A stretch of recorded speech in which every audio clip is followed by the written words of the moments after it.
Chapter 8, Mrs. Corey.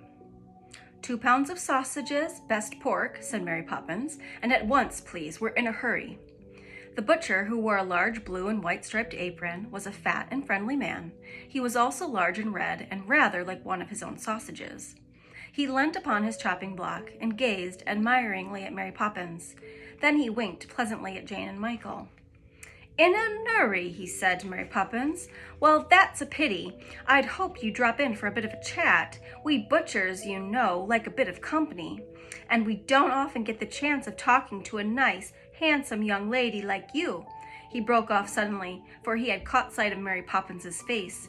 The expression on it was awful, and the butcher found himself wishing there was a trapdoor in the floor of his shop that would open and swallow him up. "Oh, well," he said, blushing even redder than usual. "If you're in a hurry, of course. 2 pounds, did you say? Best pork. Right you are." And he hurriedly hooked down a long string of the sausages that were festooned across the shop. He cut off a length about 3/4 of a yard, wound it into a sort of garland, and wrapped it up first in white and then in brown paper. He pushed the parcel across the chopping block. "And the next?" he said hopefully, still blushing.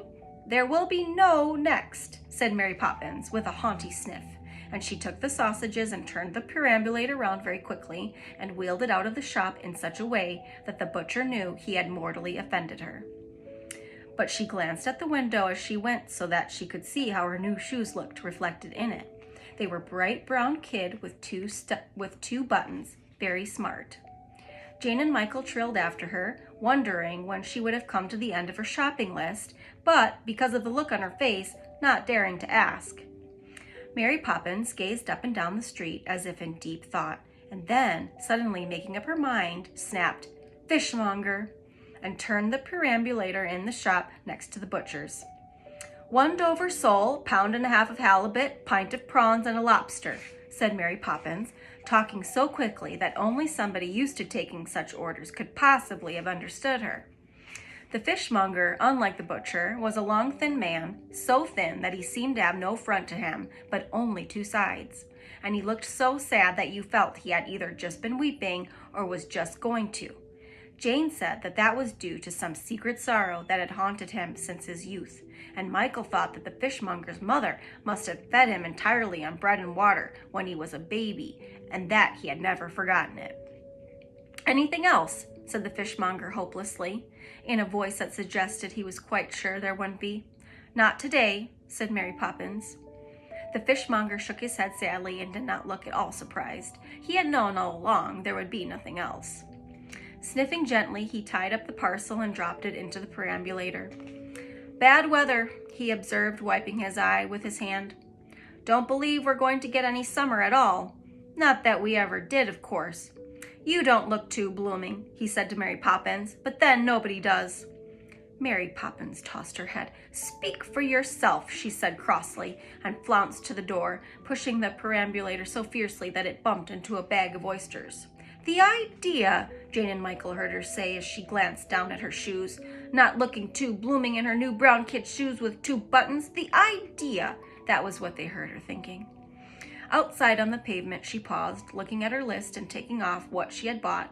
Michael stood first on one leg and then the other. "Mary Poppins, are we never going home?" he said crossly. Mary Poppins turned and regarded him with something like disgust. "That," she said briefly, "is as it may be," and Michael, watching her fold up her list, wished he had not spoken. "You can go home if you like," she said haughtily. "We are going to buy the gingerbread." Michael's face fell. If only he had managed to say nothing. He hadn't known that gingerbread was at the end of the list. "That's your way," said Mary Poppins, shortly pointing in the direction of Cherry Tree Lane. "If you don't get lost," she added as an afterthought. "Oh, no, Mary Poppins, please, no, I didn't mean it, really. Oh, Mary Poppins, please," cried Michael. "Do let him come, Mary Poppins," said Jane. "I'll push the perambulator if only you'll let him come." Mary Poppins sniffed. "If it wasn't Friday," she said darkly to Michael, "you'd go home in a twink, an absolute twink." She moved onwards, pushing John and Barbara. Jane and Michael knew that she had relented and followed, wondering what a twink was. Suddenly, Jane noticed that they were going in the wrong direction. "But Mary Poppins, I thought you said gingerbread. This isn't the way to Green, Brown, and Johnson's, where we always get it," she began, stopped because of Mary Poppins's face. "Am I doing the shopping, or are you?" said Mary Poppins. "You," said Jane in a very small voice. "Oh, really? I thought it was the other way around," said Mary Poppins with a scornful laugh. She gave the perambulator a little twist with her hand, and it turned a corner and drew up suddenly. Jane and Michael, stopping abruptly behind it, found themselves outside the most curious shop they had ever seen. It was very small and very dingy. Faded loops of colored paper hung in the windows, and on the shelves were shabby little boxes of sherbet, old licorice sticks, and very withered, very hard apples on a stick. There was a small dark doorway between the windows, and through this Mary Poppins propelled the perambulator while Jane and Michael followed at her heels. Inside the shop, they could dimly see the glass-topped counter that ran round 3 sides of it, and in a case under the glass were rows and rows of dark, dry gingerbread, each slab so studded with gilt stars that the shop itself seemed to be faintly lit with them. Jane and Michael glanced round to find out what kind of a person was to serve them, and were very surprised when Mary Poppins called out, "Fanny, Annie, where are you?" Her voice seemed to echo back to them from each dark wall of the shop. As she called, 2 of the largest people the children had ever seen rose from behind the counter and shook hands with Mary Poppins. The huge woman then leant down over the counter and said, "Howdy do," in voices as large as themselves, and shook hands with Jane and Michael. "How do you do, miss?" Michael paused, wondering which of the large ladies was which. "Fanny's my name," said one of them. "My rheumatism is about the same. Thank you for asking." She spoke very mournfully, as though she were unused to such courteous greeting. "It's a lovely day," began Jane politely to the other sister, who kept Jane's hand imprisoned for almost a minute in her huge clasp. "I'm Annie," she informed them miserably, "and handsome is as handsome does." Jane and Michael thought that both of the sisters had a very odd way of expressing themselves, but they had not had time to be surprised for long, for Miss Fanny and Miss Annie were reaching out their long arms to the perambulator. Each shook hands solemnly with one of the twins, who were so astonished that they began to cry. "Now, now, now, now! What's this? What's this?"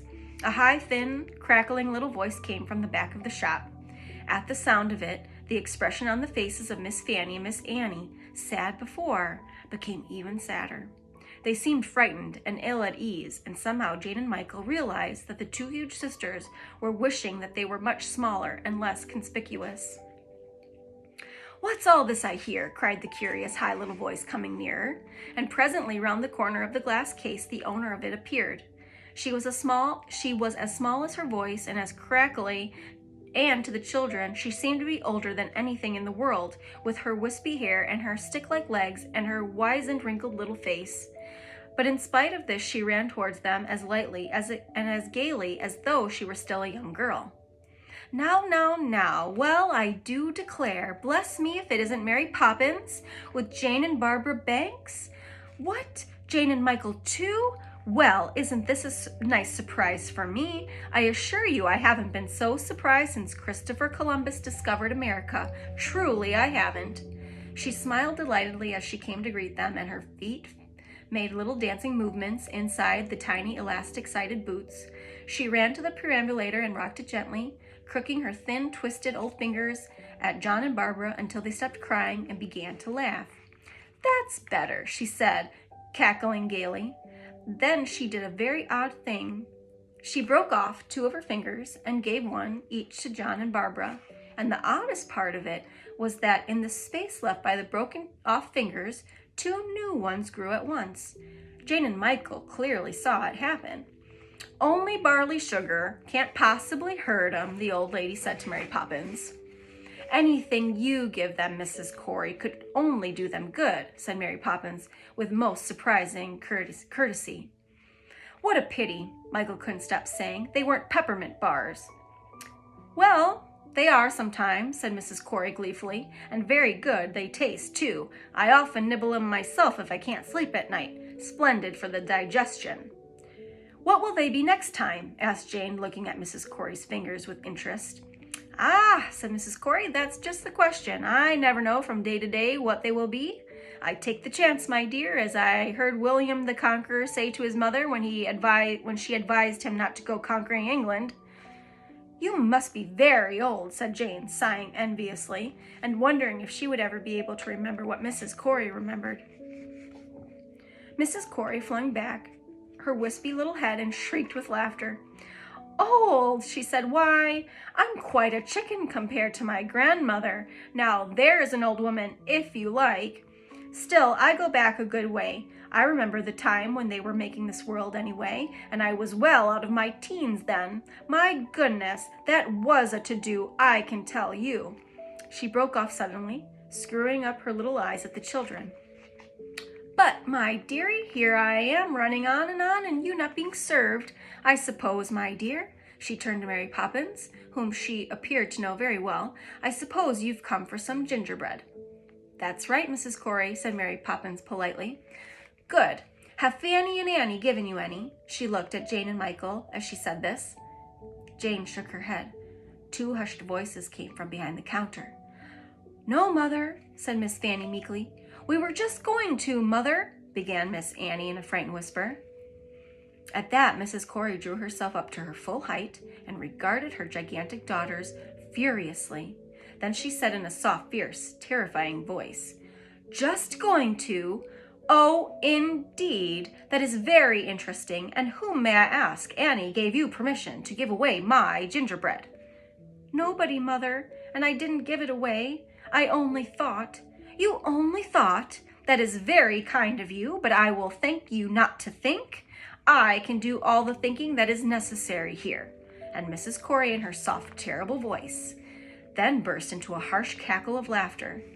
Look at her, just look at her, cowardly custard crybaby, she shrieked, pointing her naughty finger at her daughter. Jane and Michael turned and saw a large tear coursing down Miss Annie's huge fat face, but they did not like to say anything, for, in spite of her tininess, Mrs. Corey made them feel rather small and frightened. But as soon as Mrs. Corey looked the other way, Jane seized the opportunity to offer Miss Annie her handkerchief. The huge tear completely drenched it, and Miss Annie, with a grateful look, wrung it out before she returned it to Jane. And you, Fanny, did you think too, I wonder? The high little voice was now directed at the other daughter. No, Mother, said Miss Fanny, trembling. Humph! Just as well for you. Open that case. With frightened, fumbling fingers, Miss Fanny opened the glass case. Now, my darlings, said Miss Corey in quite a different voice. She smiled and beckoned so sweetly to Jane and Michael that they were ashamed of having been frightened of her and felt that she must be very nice after all. Won't you come and take your pick, my lambs? It's a special recipe today, one I got from Alfred the Great. He was a very good cook, I remember, though he did once burn the cakes. How many? Jane and Michael looked at Mary Poppins. 4 each, she said. That's 12. 1 dozen. I'll make it a baker's dozen. Take 13, said Mrs. Corey cheerfully. So Jane and Michael chose 13 slabs of gingerbread, each with its gilt paper star. Their arms were piled up with the delicious dark cakes. Michael could not resist nibbling a corner of one of them. Good, squeaked Mrs. Corey, and when he nodded, she picked up her skirts and did a few steps of the Highland fling for her pure pleasure. Hooray, hooray, splendid hooray, she cried in her shrill little voice. Then she came to a standstill and her face grew serious. But remember, I'm not giving them away. I must be paid. The price is 3 pence for each of you. Mary Poppins opened her purse and took out 3 3-penny bits. She gave 1 each to Jane and Michael. Now, said Mrs. Corey, stick 'em on my coat. That's where they all go. They looked closely at her long black coat, and sure enough, they found it was studded with 3-penny bits, as a coaster's coat is with pearl buttons.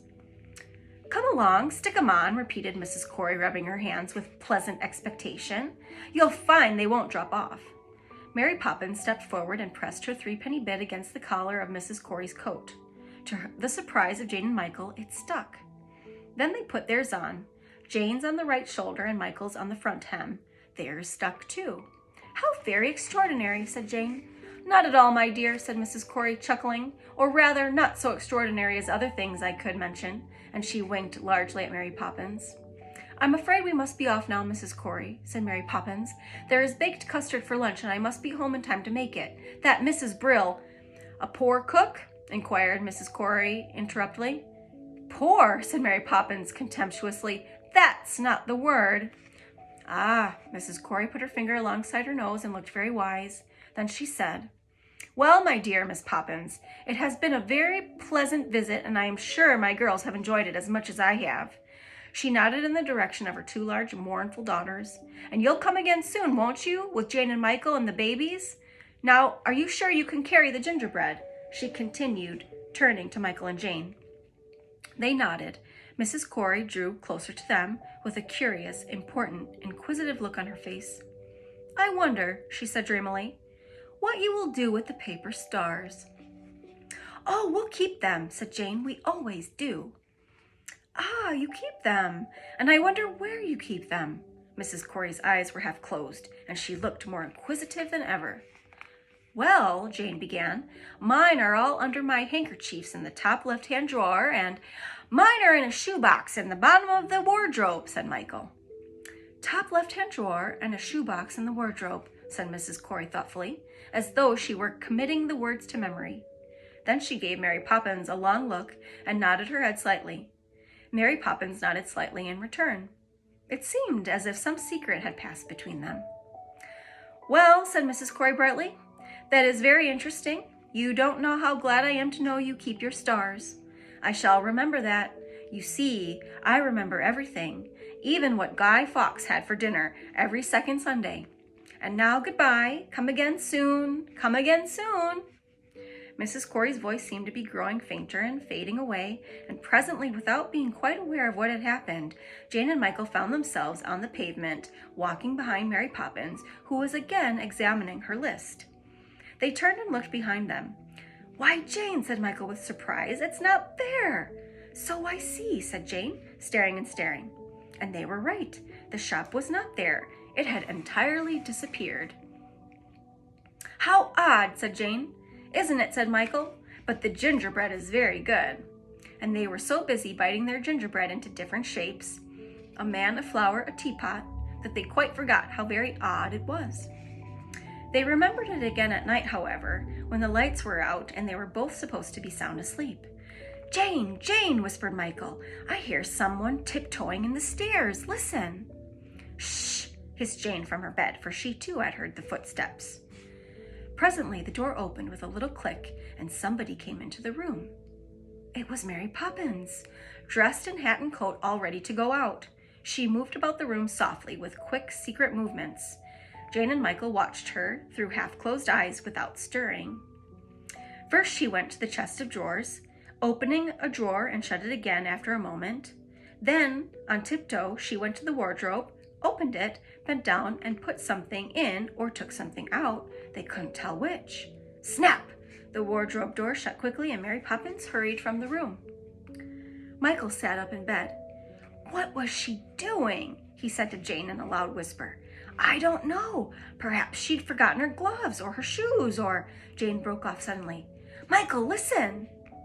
He listened. From down below, in the garden it seemed, they could hear several voices whispering together, very earnestly and excitedly.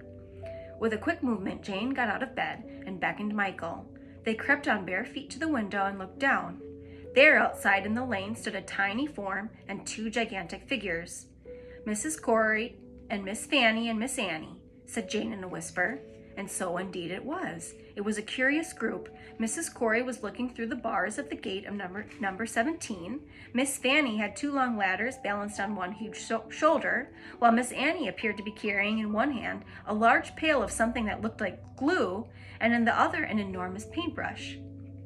From where they stood, hidden by the curtain, Jane and Michael could distinctly hear their voices. She's late, Mrs. Corey was saying crossly and anxiously. Perhaps, Miss Fanny began timidly, settling the ladder more firmly on her shoulder, one of the children are ill and she couldn't. Get away in time, said Miss Annie, nervously completing her sister's sentence. Silence, said Mrs. Corey fiercely, and Jane and Michael distinctly heard her whisper something about great galumphing giraffes, and they knew she was referring to her unfortunate daughters. Hist, said Mrs. Corey suddenly, listening with her head on one side like a small bird. There was the sound of the front door being quietly opened and shut again, and the creak of footsteps on the path. Mrs. Corey smiled and waved her hand as Mary Poppins came to meet them, carrying a market basket on her arm, and in the basket was something that seemed to give out a faint, mysterious light. Come along, we must hurry. We haven't much time," said Mrs. Corey, taking Mary Poppins by the arm. "Look lively, you two." And she moved off, followed by Miss Fanny and Miss Annie, who were obviously trying to look as lively as possible, but not succeeding very well. They tramped heavily after their mother and Mary Poppins, bending under their loads. Jane and Michael saw all four of them go down Cherry Tree Lane, and then they turned a little to the left and went up the hill. When they got to the top of the hill, where there were no houses but only grass and clover, they stopped. Miss Annie put down her pail of glue, and Miss Fanny swung the ladders from her shoulders and steadied them until both in an upright position. Then she held one and Miss Annie the other. "What on earth are you going to do?" said Michael, gaping. But there was no need for Jane to reply, for he could see for himself what was happening. As soon as Miss Fanny and Miss Annie had so fixed the ladders that they seemed to be standing with one end on the earth and the other leaning on the sky, Mrs. Corey picked up her skirts and the paintbrush in one hand and the pile of glue on the other. Then she set her foot on the lowest rung of one of the ladders and began to climb it. Mary Poppins, carrying her basket, climbed the other.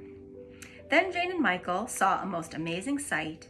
As soon as she arrived at the top of her ladder, Mrs. Corey dipped her brush into the glue and began slapping the sticky substance against the sky. And Mary Poppins, when this had been done, took something shiny from her basket and fixed it to the glue. When she took her hand away, they saw that she was sticking the gingerbread stars to the sky. As each one was placed in position, it began to twinkle furiously, sending out rays of sparkling golden light. "They're ours," said Michael breathlessly. "They're our stars. She thought we were asleep and came in and took them." But Jane was silent. She was watching Mrs. Corey splashing the glue on the sky and Mary Poppins sticking on the stars, and Miss Fanny and Miss Annie moving the ladders to a new position as the spaces in the sky became filled up. At last it was over. Mary Poppins shook out her basket and showed Mrs. Corey that there was nothing left in it. Then they came down from the ladders, and the process started down the hill again. Miss Fanny shouldering the ladders, Miss Annie jangling her empty pail of glue. At the corner they stood talking for a moment. Then Mary Poppins shook hands with them all and hurried up the lane again. Mrs. Corey, dancing lightly in her elastic-sided boots and holding her skirts daintily with her hands, disappeared in the other direction with her huge daughters, stumping noisily behind her. The garden gate clicked, footsteps creaked on the path. The front door opened and shut with a soft clanging sound. Presently they heard Mary Poppins come quietly up the stairs, tiptoeing past the nursery, and go on into the room where she slept with John and Barbara. As the sound of her footsteps died away, Jane and Michael looked at each other. Then without a word they went together to the top left-hand drawer and looked. There was nothing there but a pile of Jane's handkerchiefs. "I told you so," said Michael. Next they went to the wardrobe and looked into the shoebox. It was empty. "But how? But why?" said Michael, sitting down on the edge of his bed, staring at Jane. Jane said nothing. She just sat beside him with her arms round her knees and thought and thought and thought. At last she shook back her hair and stretched herself and stood up. "What I want to know is this. Are the stars gold paper, or is the gold paper stars?" There was no reply to her question, and she did not expect one. She knew that only somebody very much wiser than Michael could give her the right answer.